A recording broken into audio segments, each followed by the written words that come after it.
Isa po sa 10 mangingisda ang nawawala pa rin matapos lumubog ang sinasakyang bangka sa dagat na sakop ng Obando, Bulacan. Ayon sa Obando LDRRMO, delikadong ituloy ang search operations kaya hihintayin muna nilang bumuti ang panahon. Pabalik na raw ang mga mangingisda mula sa laot nang hampasin ng malalakas na hangin at alon ang kanilang bangka.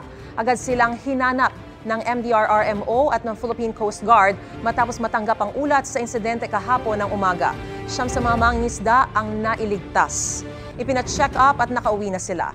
Sa barangay Panghulo naman, gutter deep ang baha sa ilang kalsada. Sa bayan naman ng Kalumpit, nasa 14 na barangay ang binaha. Kabilang dyan ang barangay San Miguel at barangay Maysulao, kung saan hindi pa rin humuhupa ang baha hanggang kagabi. Binaha rin sa ilang kalsada malapit sa isang mall sa bayan ng Marilao. Nakadaan pa naman ang mga motorista. Hindi naman madaanan ang Makaiban Bridge sa bayan ng Santa Maria dahil sa taas at lakas ng agos ng baha.